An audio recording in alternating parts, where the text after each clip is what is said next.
Sai Ram. Let us pray as always that let Swami speak, listen, feel for all of us in this study session and beyond.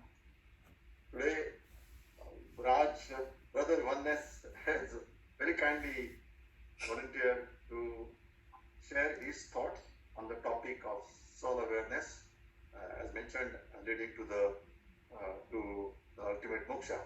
So, without further ado, let me hand over this platform to Raj, and please begin.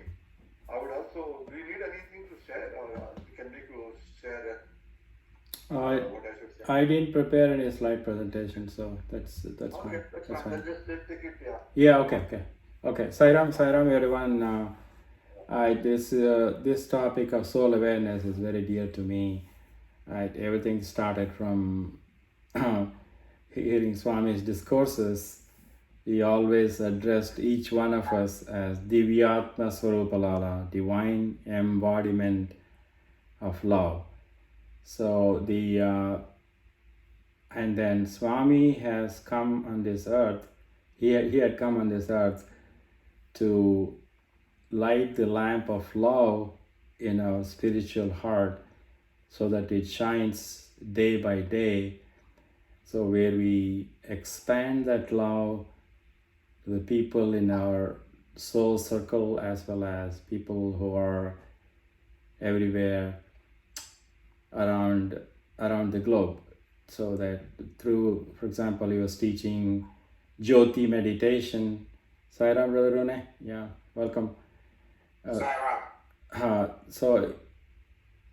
the soul awareness is really a dear topic to me. That's what I focused on. I encourage all of you to ask me questions or interject your thoughts, that we go from there. So that we are divine beings having human experience. Each one of us is a unique creation of the good Lord, who may be worshipped by many, many different names. Allah, Buddha, Jesus, Mahavira, Zoroaster, all names, all forms attribute to that one creator who has given this life. That life force or Atma or soul is what makes us function. It carries on our intellect, our digestion, the life force, like either you are Shiva or Shava. When the life goes away from this body, then they say, take away this body of Raj and cremate or bury, whatever. So, until the life force exists, that's what makes us human beings. So we have to be human beings. So that's the idea of all the teachings of Swami. Many discourses he has focused on that. Every discourse always started out with Divyatma Swarupalala. So that's something which really propelled me on this journey of oneness, because the same divine force is in every single creation. Human being, creatures, beast, water force, sun, moon, everywhere, So even when you say Om Bhur Swaha Tat Savito Varenyam Bhargo Devasya Dhimhi Dhiyo Yona Prachodayat, we are asking that supreme force, that divine effulgence force, to illumine our intellect. Same thing with Sai Gayatri. We ask for, in that one, we ask for the divine entity to give us the liberation. So what is liberation? Liberation is the end of this birth and death cycle. So each one of us have been given two dates, which is the date of birth, and then date of death is already decided. It's we don't know the departure date. So between these two dates, we have to carry on our life function. So because of body identification, we get on the wrong track with all the ego, jealousy, envy, greed, all those things take over our life. We create more karma, more bondage, and more importantly, unhappiness. So the true happiness, according to Swami, is is living in that God consciousness.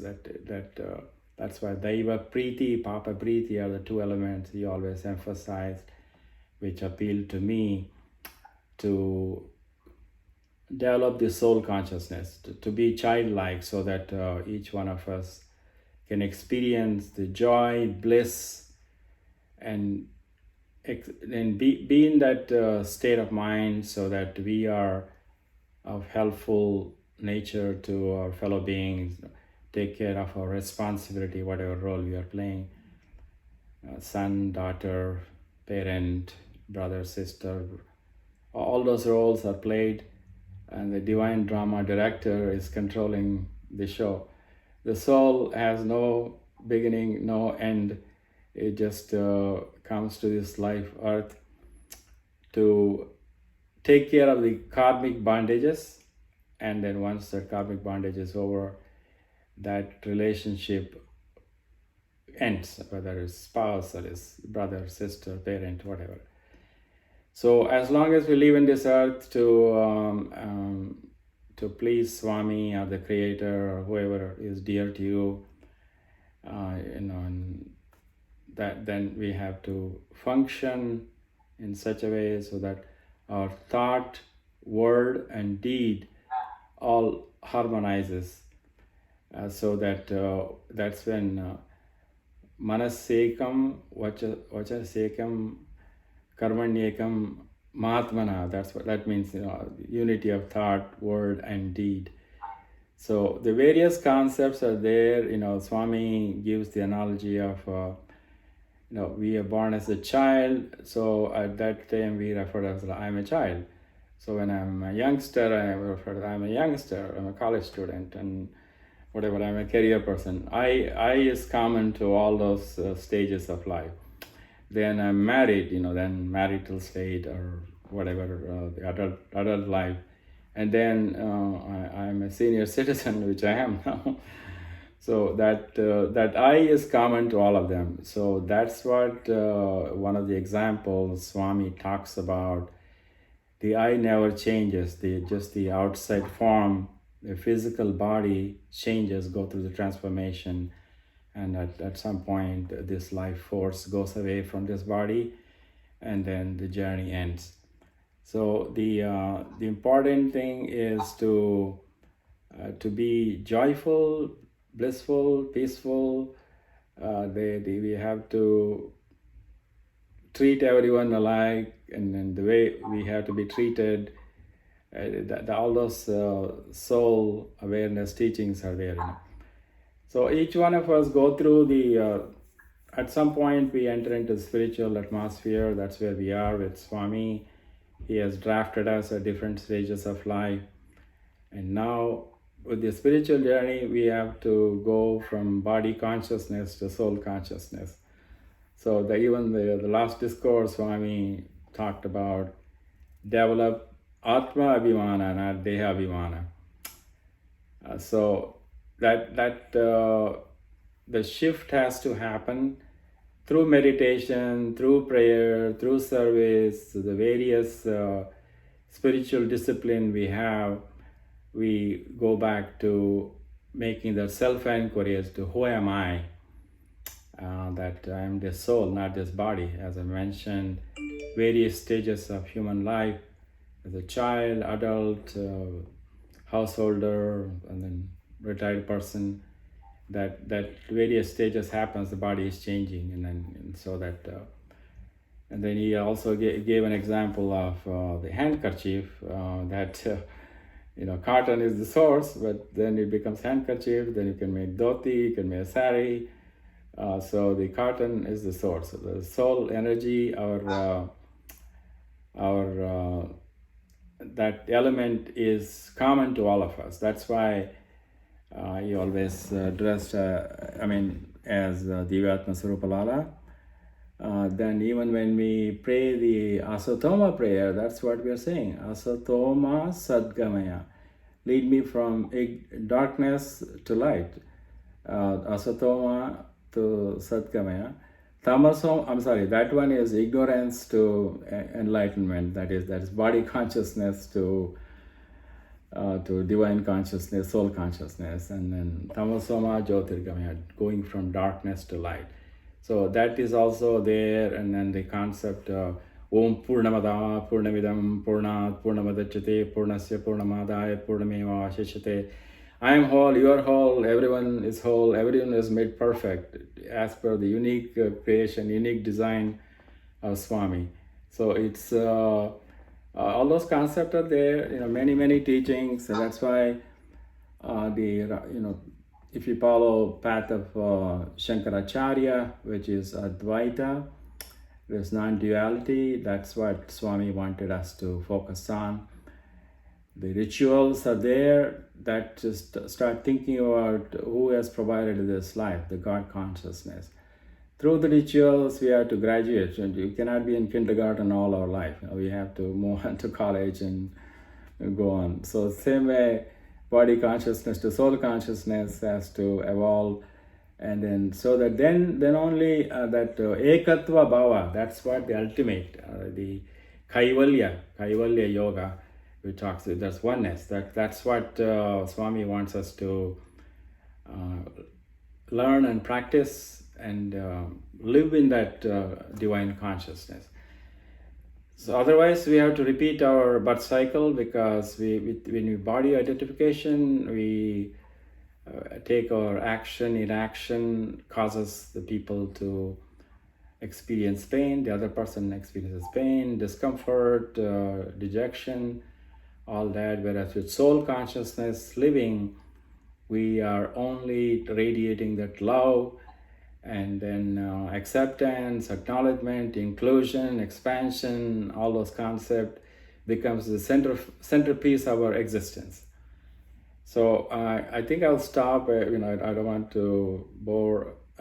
Further discussion.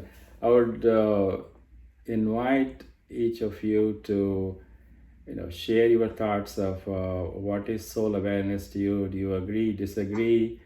Is it important? Any of those thoughts. Let's start the discussion from that standpoint. Who wants to go first? Kamalu, you can go, please. Okay. The main thing we have to understand as a householder also, being that you are soul conscious, you do your duty. In the background, you know that you're doing your duty, but don't be attached, because attachment will create bondage. So you do your work as a trustee for your children, discipline them, and then raise them and do whatever you can for them. But you know you do not own them. So that will help you and them a great deal. When the time of departure comes, then they know that you did not own them. You were there only for a short while to do your role, and they also understand that you performed your role well and you left. So that is very important, because we do not know when we are going to go, or when who is going to go from the family first, because it does not depend upon the age. Sometimes young people are before their parents, so they are aware that they can go, anybody can go anytime. If they are aware that they are not here to live forever on earth, then that will help everybody in the family a great deal. Sairam. Sairam, thank you, Sister Kamalu. That's a very important concept, the detachment. We are encouraged to do our duty, but to not expect the fruit of our actions. So that's very important. So again, I think it relates to the temporary existence of this body. That's another reminder you made, a point. That if you live up to 500 years, is only 5,000 weekends. So I'm going to be 70 this year. I don't know how many more weekends we have left. So we have to leave this place a better place, because this is the travel agent has already booked the ticket. It's just a matter of so you just have to do the sightseeing and go from there. All right, Brother Pradosh.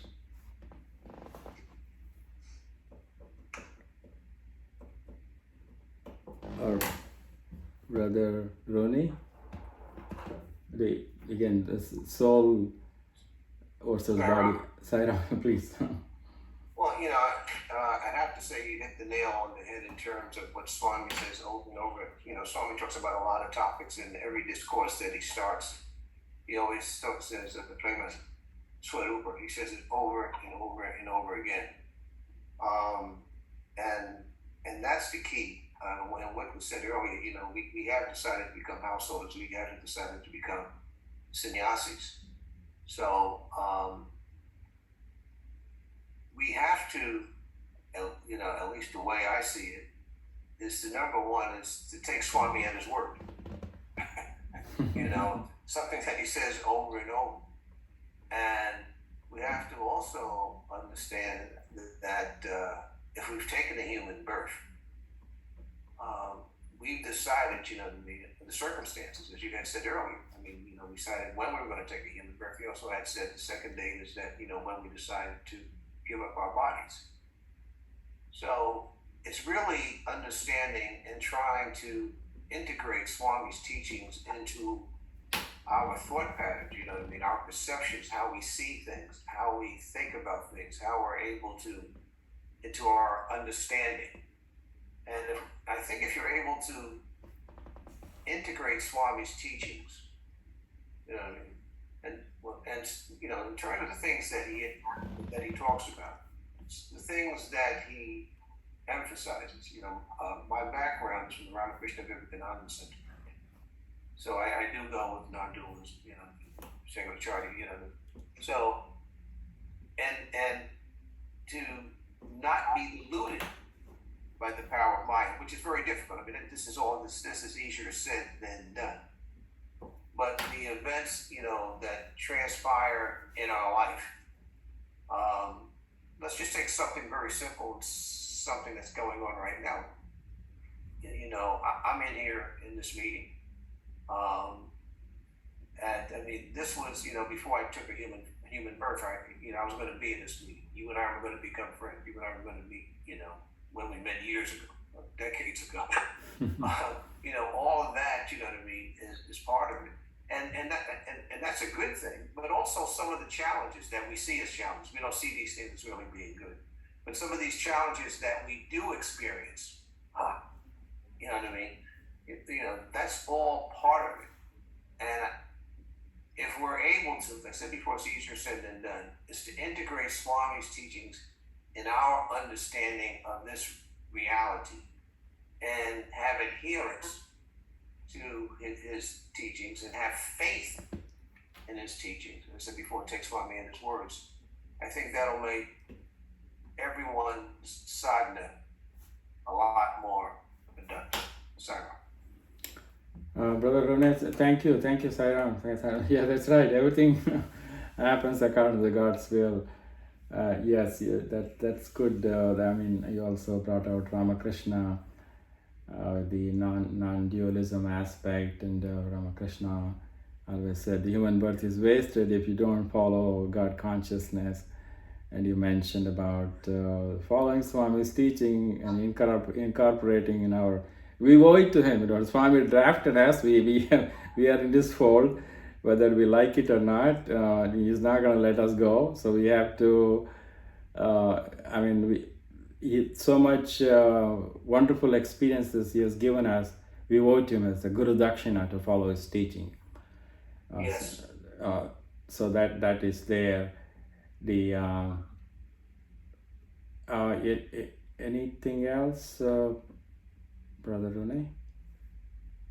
No, I was just saying, I'm disagreeing with you.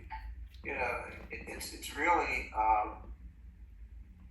it's a challenge. Look, I was reading something just recently, and two things. I was reading something, and it was, how fortunate we are during the advent of the Avatar to, that's not by chance we happen to be born at this time. Everyone that's in this, on the Zoom is very fortunate to have the opportunity to incarnate during this period of time. When Swami was taking a human birth. So we're incredibly fortunate for that. The other thing, every Saturday, there's this these former students, students of Swami, they have like a YouTube podcast, more or less, and they discuss a lot of things, and discussing some of the things that in your topic of the study circle, and it was about the I. Every time you say I, and he was talking, the example they were using, he said, Swami, talk through me. Wasn't me, wasn't I, but talk through me. You're kind of admitting that Swami may not be able to talk to you and doesn't talk through you. So as long as you have this feeling of I-ness or me-ness, that's the ego, which is where we're at now, and we got to go beyond it. So when Swami communicates with people, he's really talking to himself. If we're talking to Swami, it's us talking to Swami. So if we're able to expand our understanding, expand our vision, and have that oneness, and they were talking about Hanuman and how Hanuman was serving Rama. Mm-hmm. And, Right, yeah. and they were talking about seva. If you're able to, and Hanuman is an example for all of us in terms of being a devotee. And they were talking about, how that's about, we're seeing our chosen ideal when we're helping someone, when we're feeding someone, when we're doing seva. We're not doing it to that person, we're actually doing it to a Swami. So these are the things that can help expand at least our understanding from the me-ness and the I-ness to the we-ness. Brother Rooney, thank you. That's wonderfully said. Yeah, his journey is from I to we to thee, right? So, and then mention how fortunate we are. Of course, I think we are triply blessed. First of all, being aware of God is one thing, and then being born in the same time period when Avatar was on this earth. That's another blessing. And then thinking about soul consciousness it's a triple blessing. So it's wonderful. So those of you who have joined now, the topic we are talking about is soul awareness, soul consciousness, how Swami always started his discourse with Divyatma Surupalala, divine embodiment of love. He only saw us as spark of divinity, each one of us. So any thoughts would like to share? Mahendra uncle?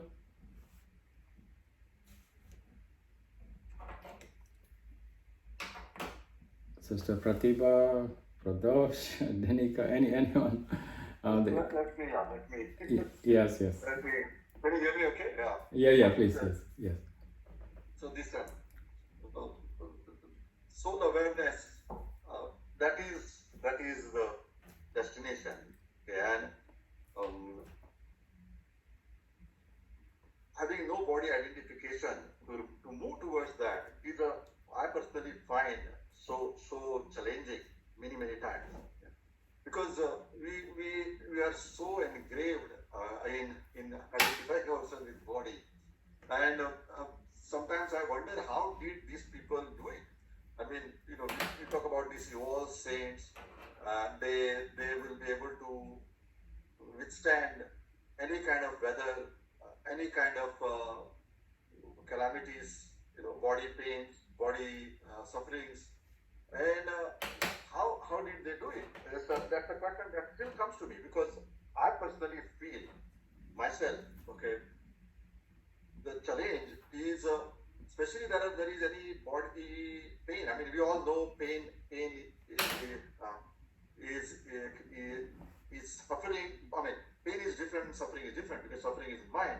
But it's still, I find it very difficult to separate that. Okay, and that's just my what I should say, my state.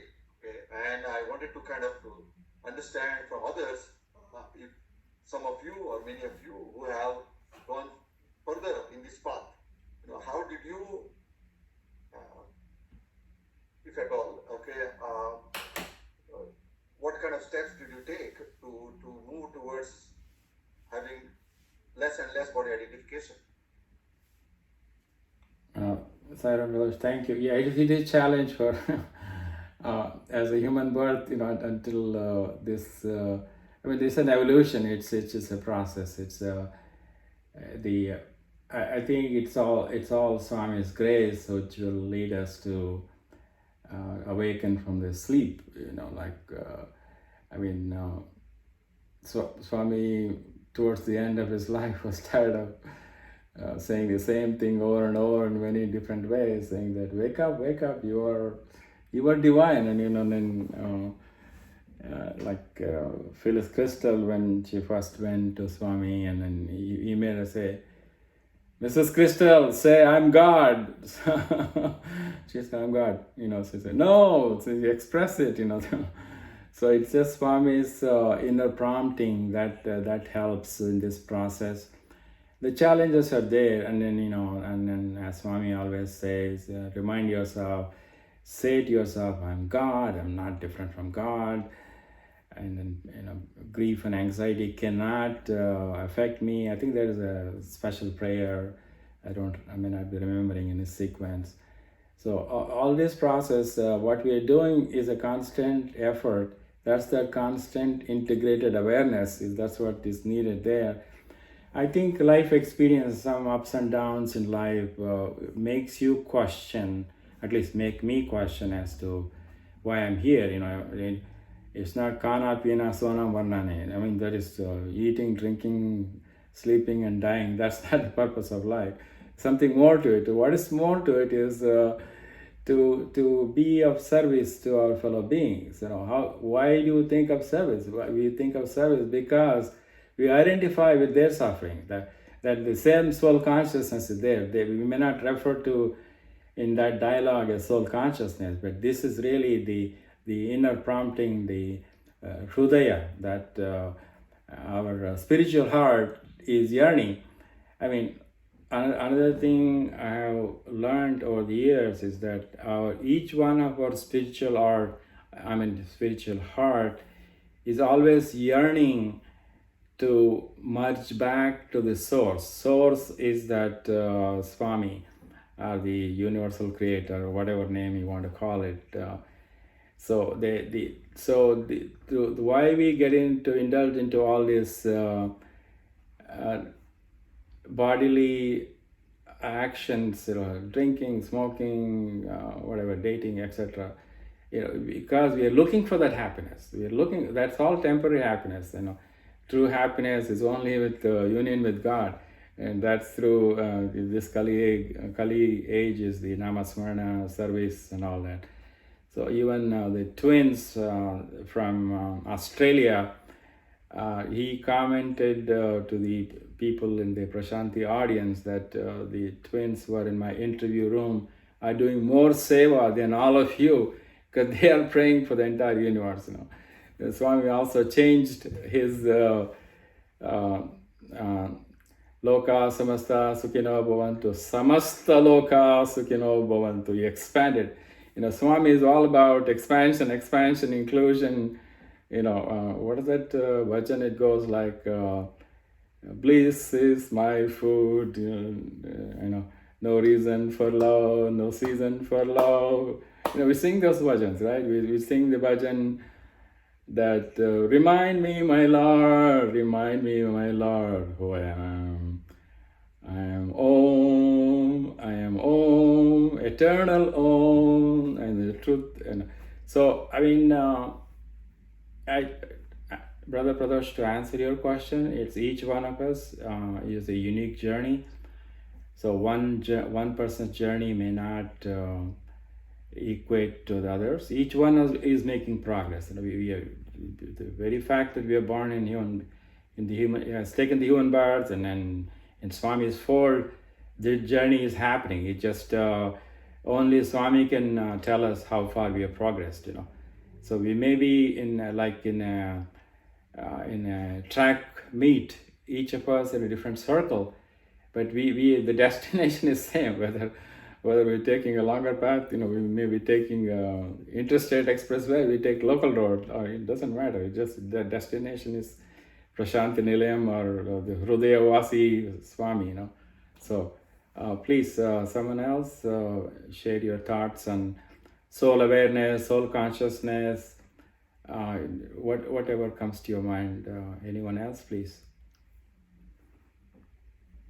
Sister Pratibha?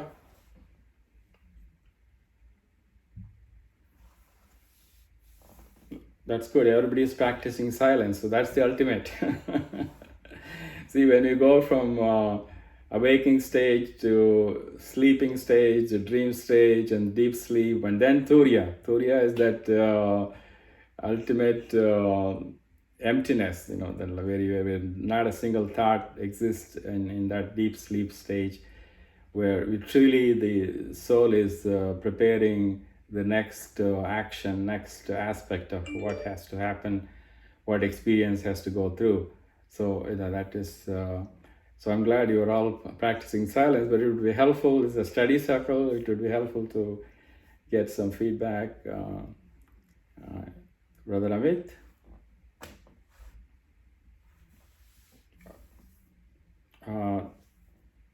I don't have much more to share. I mean, I don't want this to be. Sorry? Let's see, Dinika or Rumi wants to add anything. Dinika, if you want to add, I mean, welcome to this meeting. Okay. So, or even Kamalu, I don't know whether she's trying to speak and. Okay. Can you hear me? Yes. Yeah. Okay. I wanted to add that the reason why we put tilak in between the eyes on the forehead is to remind you that is the seat of the soul. So that is one way to remind you, you are not the body, you are the soul. So when you meet people, you should not get distracted with their outward appearance. It should be soul to soul connection. You have to make sure that you're not distracted with the outward appearance.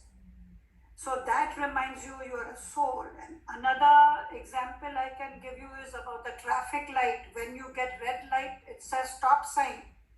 So while you're waiting for the traffic signal to turn green, at that time you can remind yourself that I am the soul.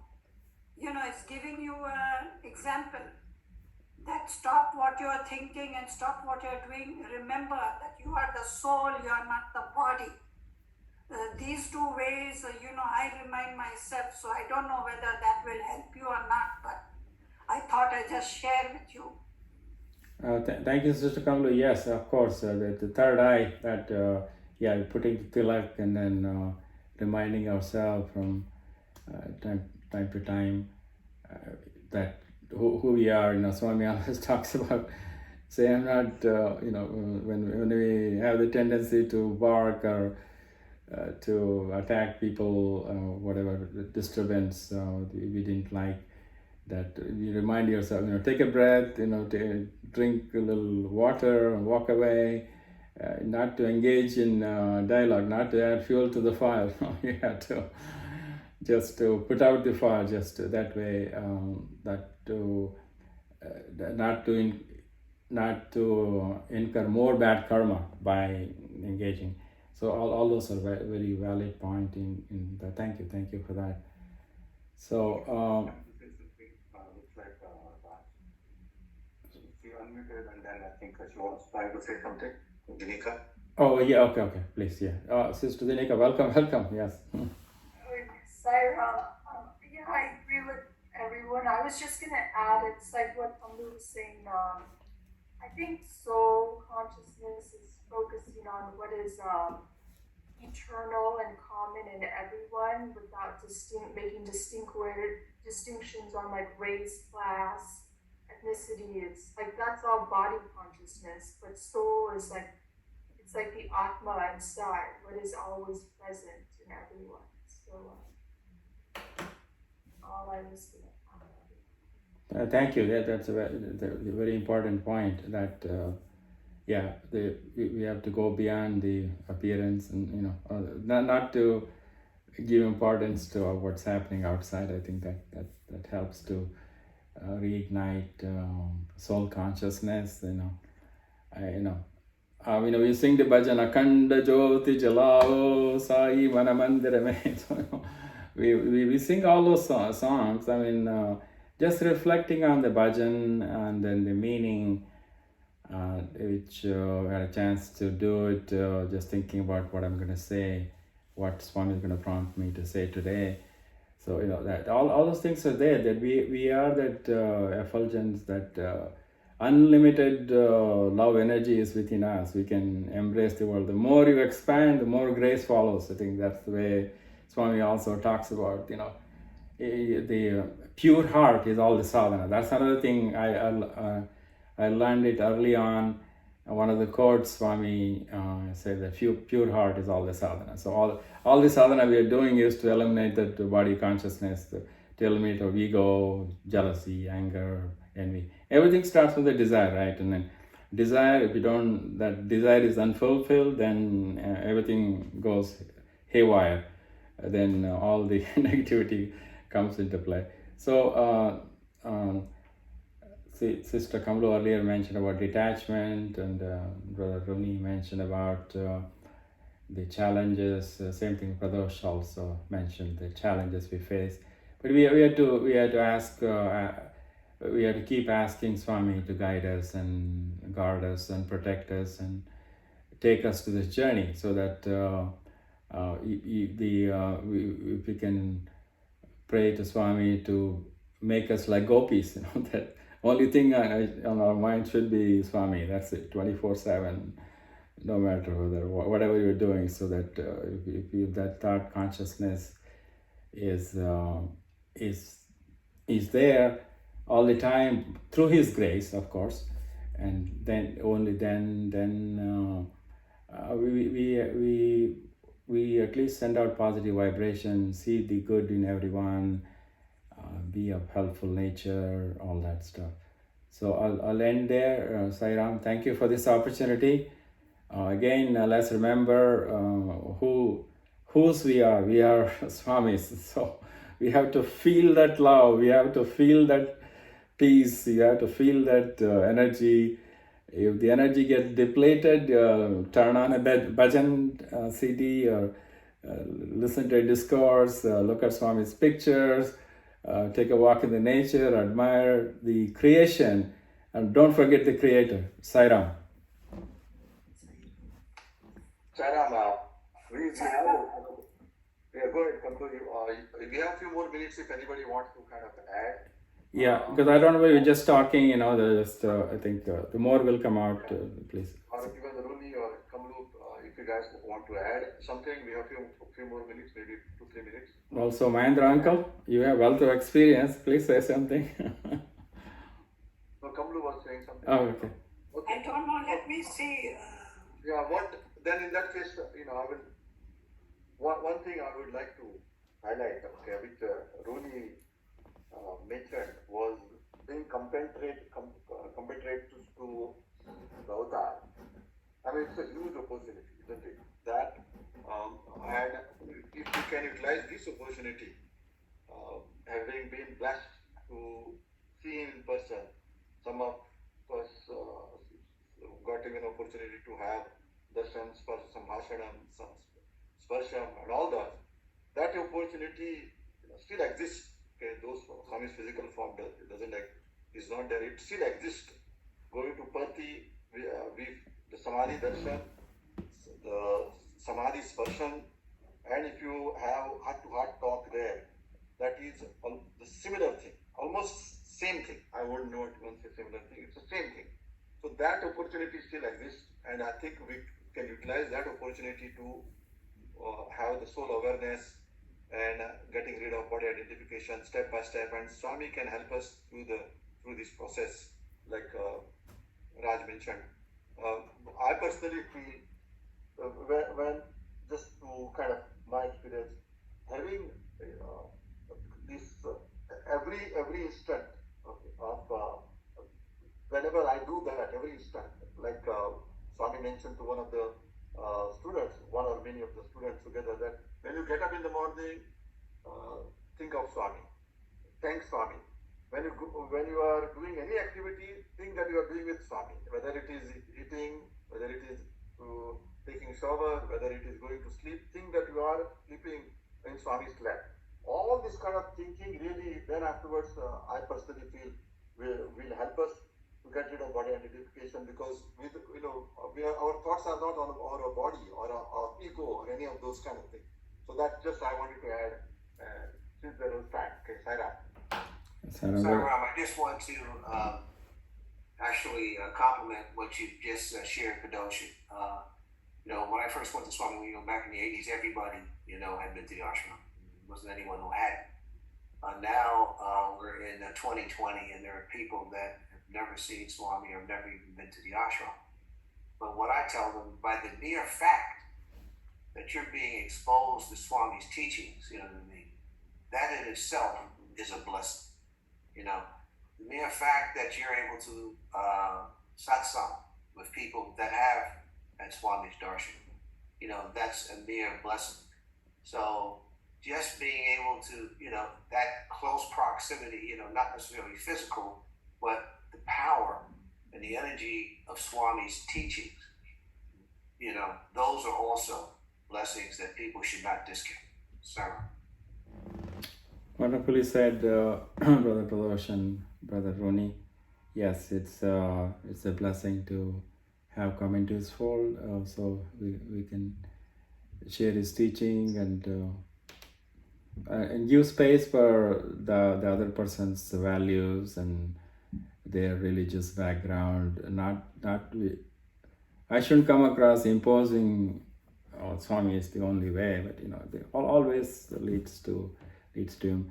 I will focus on, in my own effort, is on be on Godward journey, and then life is short, and then we have to see the Creator soon, and then we will ask how much love you have shared with everyone. Saira.